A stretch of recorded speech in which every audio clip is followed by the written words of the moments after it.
Finally चमचा उभा राहिलेला आहे आणि आपलं पुरण झालेलं आहे. छान अशी पोळी फुगलेली बघा, खरंच आनंद होते अशी पोळी फुगली तर माझ्याकडून तुम्हा सगळ्यांना अक्षय तृतीयाच्या खूप खूप शुभेच्छा.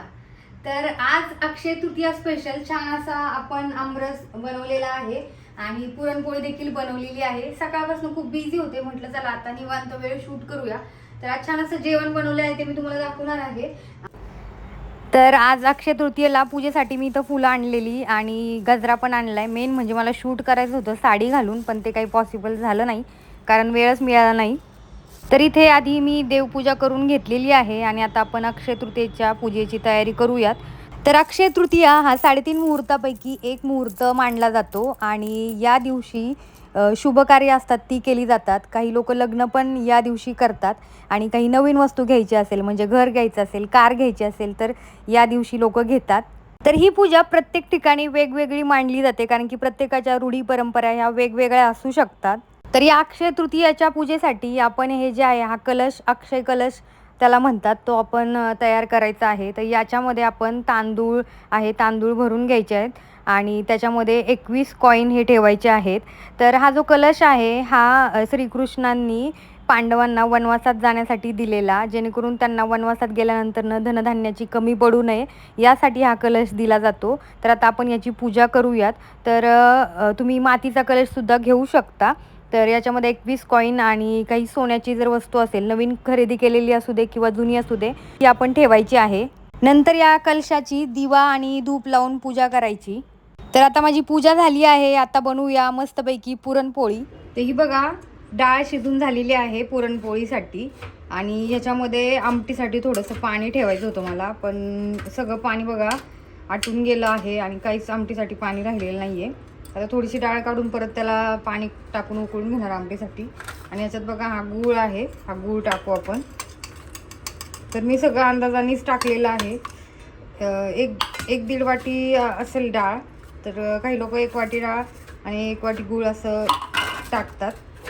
तर मी अंदाजानेच टाकलं आहे. बघूयात आता कसं होतं. तर मिक्स करून घेऊ. त्याच्यामध्ये थोडंसं तूप टाकायचं आहे आपल्याला. तर मागच्या होळीच्या व्लॉगमध्ये मी पूर्ण रेसिपी टाकली आहे, तर त्याच्यात तुम्ही बघू शकता बघा. आज मी काय जास्त शूट करणार नाही आहे. तर यात घातले बघा घरी बनवलेलं तूप आणि आता मस्त हलवून घ्यायचं आपल्याला हे पूर्ण. जोपर्यंत हा चमचा उभा राहत नाही तोपर्यंत पुरण झालेलं नाही आहे असं समजायचं. आता हे हलवून घेऊया छान. त्याच्यामध्ये बरेच लोक बडीशेप वगैरे टाकतात, इलायची वगैरे टाकतात, पण मला काहीच टाकायला आवडत नाही. प्लेन पुरणपोळीच छान लागते मस्त. तर हे हलवून घेऊया. तर या साईडला इकडं पुरण आपण शिजवतोय आणि इथं मसाल्यासाठी बघा खोबरं फ्राय करते आहे. तर मसाल्यासाठी कांदा आहे आणि हे भजीसाठी केलेलं आहे, गोल भजीसाठी. तर चाललेलं आहे बघा. याच्यात थोडंसं तेल ओतूयात. आपल्याला मसाला बनवायचा आहे बघा छान.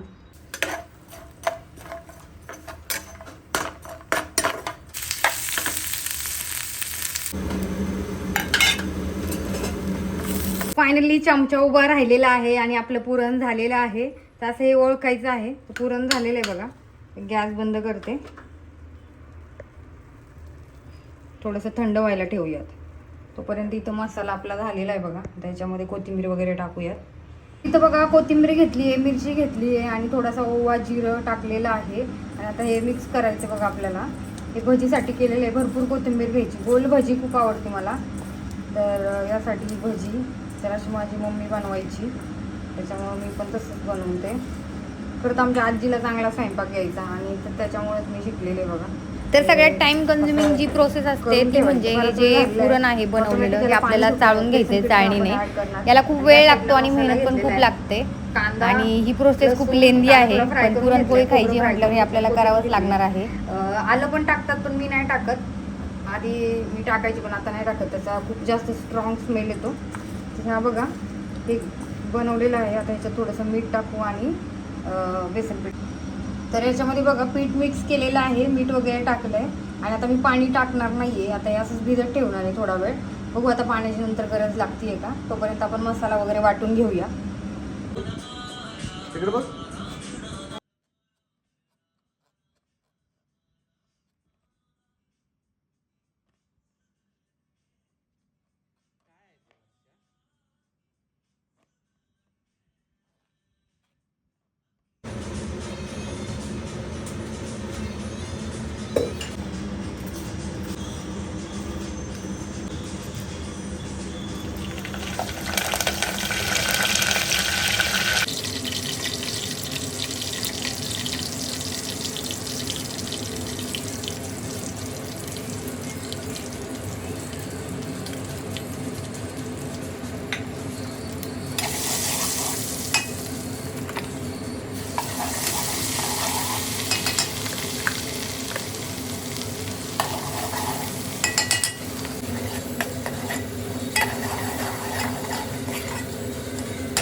तर छान अशी पोळी फुगलेली बघा, त्याच्यावर तूप छान सोडून आणि इकडे एक दुसरी लाटलेली आहे.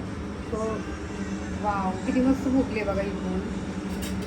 मला खरंच आनंद होते अशी पोळी फुगली ते.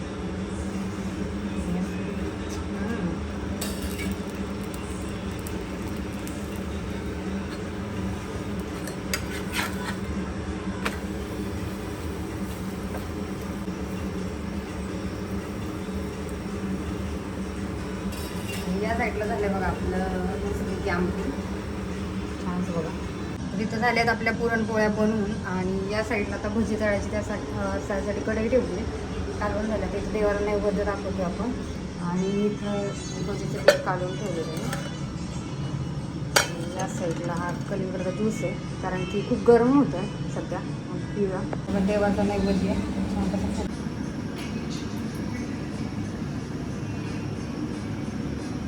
तर झालेली आहे आपली पुरणपोळी बनवून बघा. पुरणपोळी बनवली आहे, आमटी बनवली आहे, भात बनवला आणि ही कुरडई पापडी आणि भजी काढली बघा. या साईडला घेतले मस्त तूप घरी बनवलेलं. तर आता जेवायचं आहे. आता एकच गोष्ट राहिली आहे फक्त, आंब्याचा रस बनवला नाही आहे, थोड्या वेळाने बनवणार आहे मी कारण की त्याला मला वेळच नाही मिळाला. तर आता आपण मस्तपैकी छान जेवण करूया. कुणी तू ना ते सांगणं गरजेचं आहे की नाही.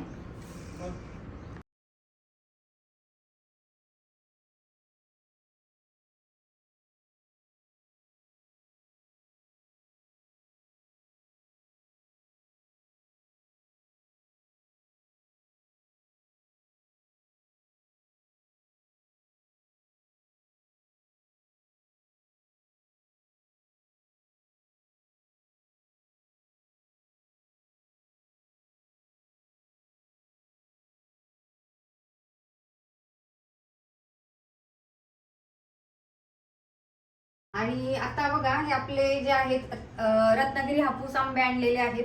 1 डझन आंबे आणलेले आणि त्याचा छान असा आपण रस बनवलेला आहे. तर हा मी हातानेच बनवलाय बघा या साईडला. आता आपल्याला ह्याच्यामध्ये थोडंसं दूध आणि साखर मिक्स करून घ्यायचं आहे.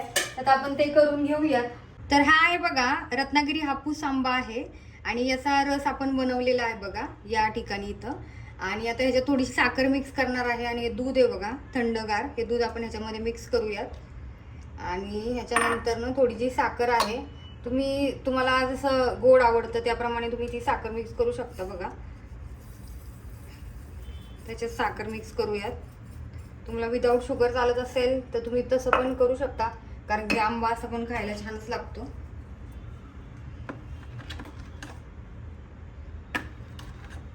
तर याच्यात तुम्ही वेलची पूड पण टाकू शकता, वेलचीची पावडर पण टाकू शकता. मी आता काय टाकणार नाही, फक्त थोडंसं केसर टाकेल.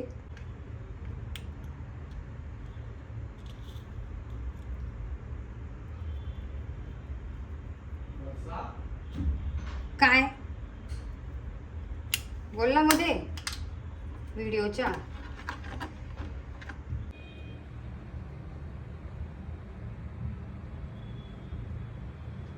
तर मी असेच नवनवीन व्हिडिओ घेऊन येत असते तुमच्यासाठी. आता मी ट्राय करते डेली ब्लॉग्स बनवण्याचं.